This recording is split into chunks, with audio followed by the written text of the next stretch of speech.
Hi, I'm Sarah and I'm your success coach, and this is the video presentation series Resources for Success. This presentation is about exam preparation. How will you pass your exams?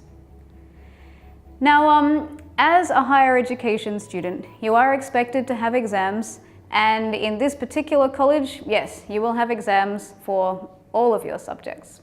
So, we're going to explore some questions in this video today. We're going to talk about what you should do to prepare for your exams. You know, if you haven't had exams at higher education level before, you might not know exactly how best to prepare. Or if it's been a while since you've done a higher education exam, it's really important to know what strategies will work best for you. We're going to talk about some effective study methods that you can use as well. And some of these will work for you, some of them won't, but the idea is to try out lots of different things. How can I answer different type of questions? Well, in an exam, you won't always get one type of question, and we're going to talk about 3 different types and how best we can answer these. And finally, it's very challenging exam time. You know, often we get a bit stressed, a bit more anxiety than we normally would. We have a bit of fear going on. So it's really important that we take care of ourselves, stay focused, stay relaxed, find that nice balance in your life to try and take care of yourself during this time. So we're going to talk about that too. Now, generally speaking, there are 3 different types of questions in your average written exam. And most exams will have 2 of these, maybe even all 3. So the first type of question is a multiple choice question. So in a multiple choice question, you need to answer correctly by being able to recognize the best option or the correct option from a series. You're also going to be asked to write short answer questions or longer answer questions, which is sometimes in the form of essays. Now, in short answer questions, you're being asked to recall specific information and/or apply it to something else. And in an essay question or a longer answer question, basically you do the same thing, but usually you need to present some kind of argument as well.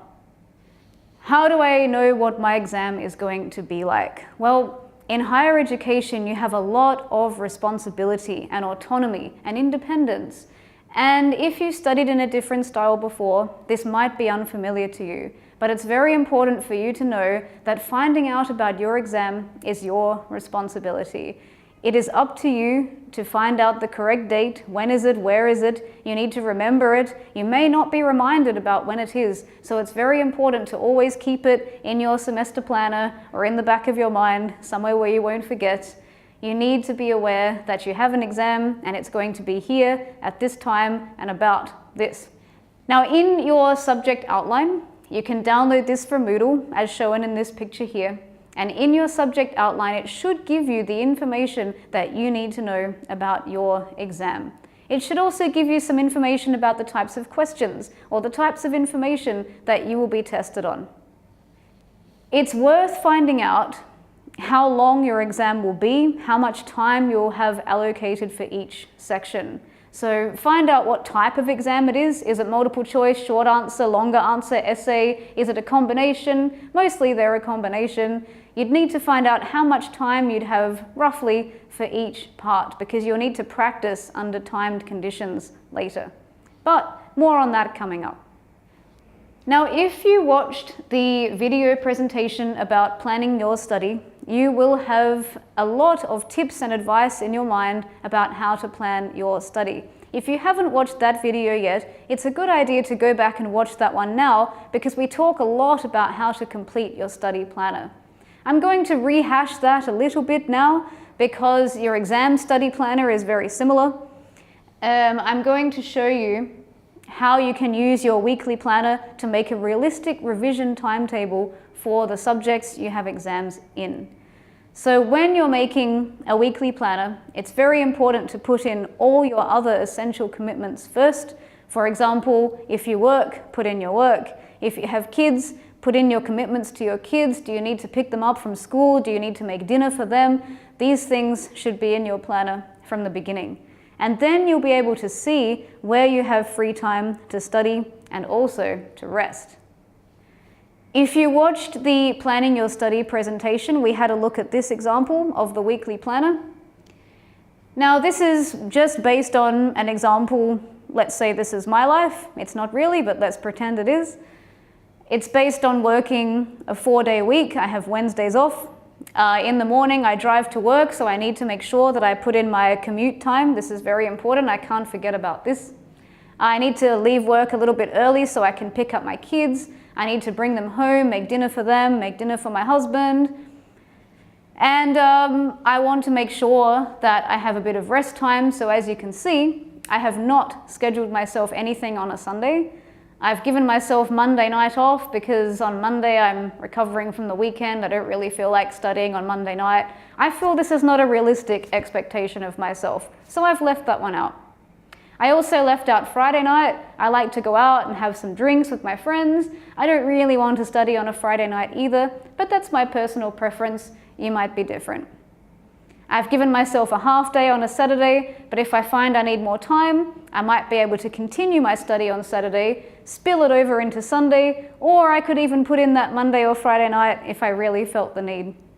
But the important thing to remember about scheduling your study time, when you've got an exam coming up, you might need to do a bit more study than you normally would. It is not uncommon in higher education to have several exams in the same week, or even more than one on the same day. So preparing in advance is the key to being successful in your exam. Now, if you're making a nice weekly study planner, it's very important also to remember that you'll need to start studying at least 2 weeks in advance for each exam. So you're going to need a couple of these planners. You're going to need a bit of flexibility. They might not be the same every week, but you should try to schedule yourself the same amount of time every week. You cannot start studying for an exam the night before. It's far too much work, especially if you have more than one in the same week or the same day. So starting about 2 weeks in advance, thinking about when you're going to put in this study time, this is the key to exam success. Also note, these orange study blocks are scheduled in basically 2 hours. I think I've got one longer one on the Wednesday there, but Wednesday is my easy day. I don't have to work or do anything else, so I've given myself a bit more time to study that day. But generally speaking, 2 hours is enough for a continuous block. Your brain will not function at peak efficiency after 2 hours. So it's very important to schedule yourself regular breaks. Okay, so now that we've actually planned our study time, when we're going to do it, we need to figure out what we're going to do. Now, if you haven't done exams before, or if you haven't done them for a long time, you might need to do a bit of experimenting to figure out which study strategies are best for you. You don't have to try all of these, but I recommend giving most of them a go. Pick out 2 or 3 that you're going to use each time. No way is more successful than another. It all depends on the person, the type of learner you are. You might be familiar with some of these already, and that's great. So to refresh your memory, there are several different ways you can do this. I hope that you will have been taking notes from your online lectures every week, and I hope that you would have been summarizing these notes as you went along. If you did those things, this step will be a lot easier. If you didn't, don't panic. You'll need to revisit those online lectures, make some notes about each one, and then a really good thing to do is write yourself a paragraph or 2 paragraphs as a summary of the main points of that lecture. Because then you can just read 10, 11 paragraphs instead of having to go through 30, 40 pages of notes. It will save you a lot of time. If you watched the reading and research video presentation, we talked about reading actively. This is another skill which we can use when we prepare for our exams. So reading actively means that we're doing things at the same time. We're not just reading. This is called passive reading. And we don't remember things very well if we do that. But if we read actively, it means we're making notes, we're highlighting things, even we're looking up and speaking for a little bit, trying to recall verbally, and then we look back down and we read or write some more. And all of these things help to fix what we're learning in our minds. You might also find that it helps you to recite out loud. Like I was saying, you can look up from your notes, speak out loud, look back down, try to remember, recite them out loud, even to somebody else. You might feel a little bit foolish, but it really helps it stick in your mind as well. If you're a little bit auditory like me, I'm quite an auditory learner. I learn best when I'm talking and listening. This might help you. If you're more of a visual learner, if you like to see things, if you remember better by looking at pictures and diagrams, you might like to try creating visual images for yourself, drawing yourself a little diagram or a picture, or we also have what's called a mind map. And if you haven't seen that before, you basically have like a little balloon in the middle of your page with a concept in the middle of the balloon, and you have kind of spikes coming out of it, like the rays of a sun that you draw when you're a little kid. And you have all these words connected to the topic around. That's a mind map, like a brainstorming tool. That's what they look like. And these are really helpful as well if you're more of a visual kind of a person. One of the proven best ways to learn something is by explaining it to somebody else. And this is really helpful for me as well. If you can get together with a friend, a family member, especially if it's someone who doesn't really know what you're talking about, you will be forced to explain in great detail, and this really tests your understanding as well as your memory. Finally, if you're quite a physical person, you might like to practice some kind of physical movement to help you remember things. A student once told me that he liked to bounce a ball against the wall every time he tried to remember a point, and this helped it stick in his head. You might like to try something like that. There's also a little trick called mnemonics. You may remember these from school. I remember using these when I was a kid. Mnemonics are basically when you develop some kind of song or rhyme or acronym, and that helps you remember more complicated concepts. For example, if you're learning first aid, you might be familiar with the RICE mnemonic. That's for people who've sprained their ankle or similar injury like that. And basically, it stands for rest, ice, compress, and elevate. So they have to rest the affected limb, you have to put ice on it, you have to compress it, put pressure on, and you have to elevate it, you see? And RICE is a much easier way of remembering all of that. You can also make yourself a set of memory cards. We call them cue cards or flashcards usually. You might have used these in school as well. So with the flashcard, you write some kind of key term or concept on the front, you write your definition on the back, or whatever is relevant to your particular exam, and you practice testing yourself with them. If you frequently catch public transport, it's a great time to practice with your flashcards. Another thing you can do is you can actually create your own practice exam called a mock exam. You can write yourself questions, or you can have a friend write them for you, or you can write them for your friend, and you can practice testing yourself or testing another person. That's another great way to study. Earlier in this video, I was saying that there are different types of questions that we need to know how to answer in our exam. So let's start with multiple choice questions. With multiple choice questions, there's a few different types. There is basically the true-false option where you've got a 50-50 chance of getting it right. That's one kind of multiple choice question. Another kind is called the most accurate question. And this will be something like, which is the best option, or choose the most correct, something like that. You can also get a grid format question. These can be a little confusing to read. They're the ones that say something like, in the case of X, only A is true, or only B and C are true. You know, that's a grid format question. And finally, you can have an extension question. And this is the one that looks like two halves of a sentence that you have to connect together. So there's different kinds of multiple choice questions that you might see. And how do I answer them? Well, the most important thing about a multiple choice question is you have to read them very, very carefully, because they are specifically designed to trick you and to trap you and trip you up. They're designed to make you get the wrong answer. So you've got to trick them back by reading them very, very carefully.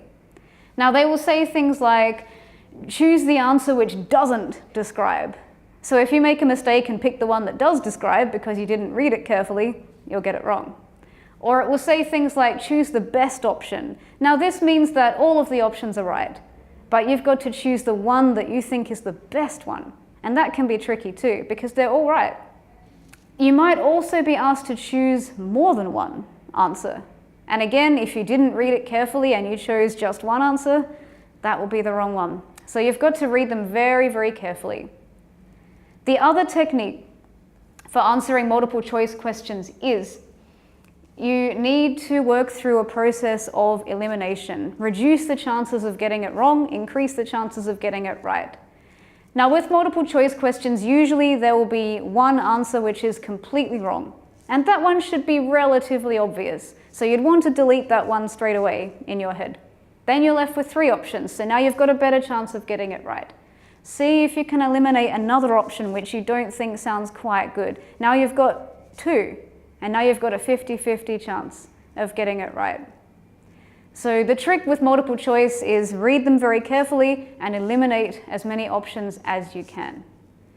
Let's talk about short answer questions. With short answer questions, you'll have 2 basic types. They will be either factual or they will be interpretive. So we're going to talk about how to recognize these types because that will affect the way that you answer them.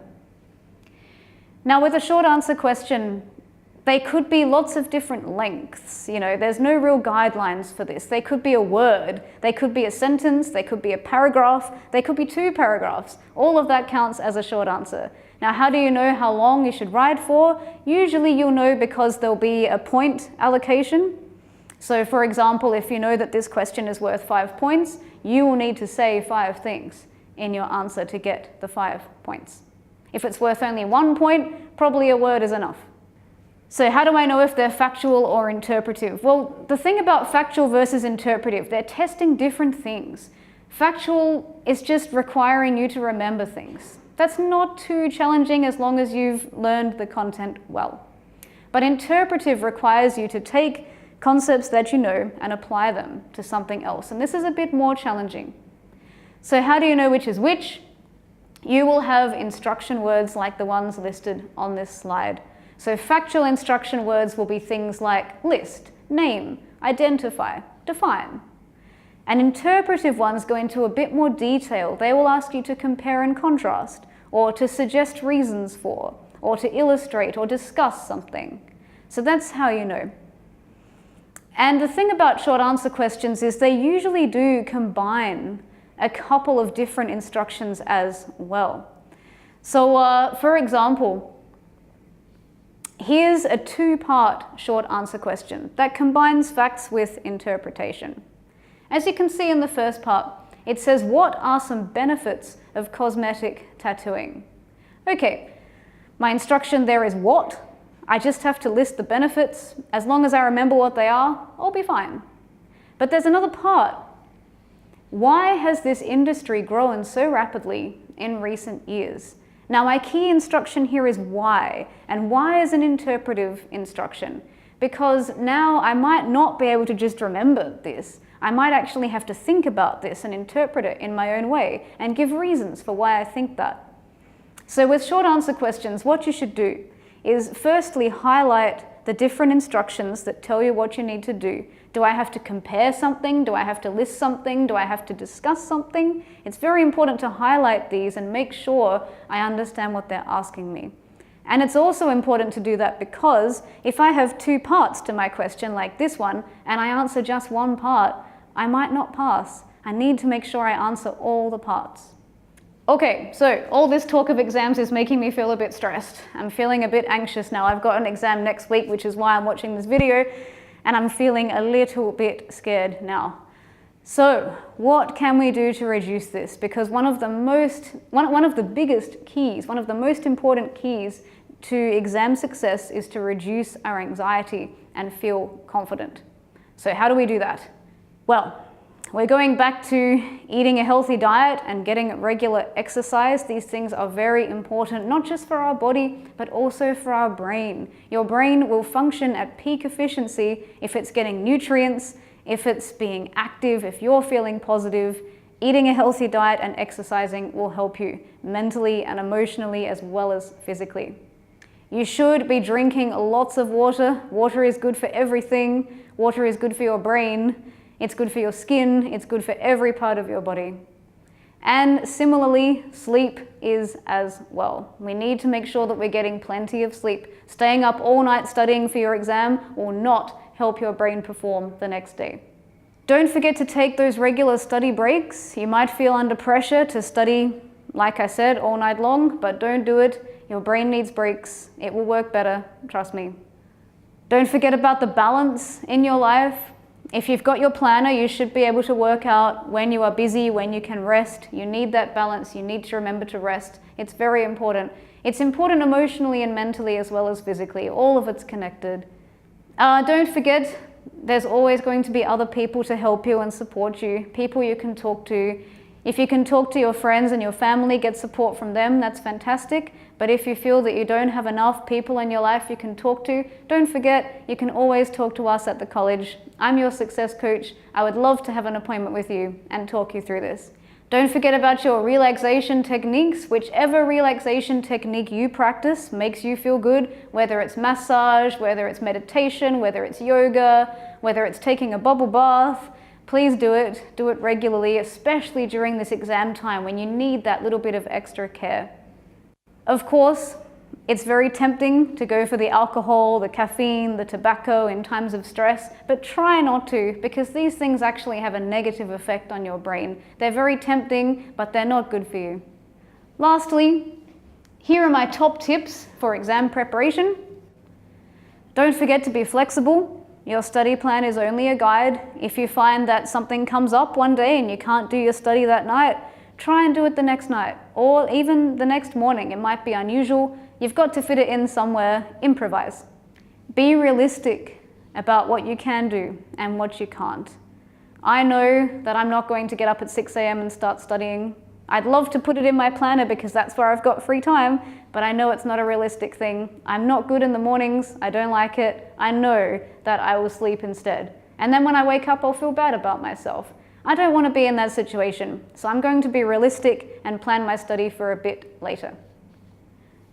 Consider finding some fellow students to study with, even if you just meet up online or via Facebook. There's a link on the Moodle main menu. You'll find a link. It's actually in my section, in the Success Coach Study Resources section. There was a lot of S's in that sentence.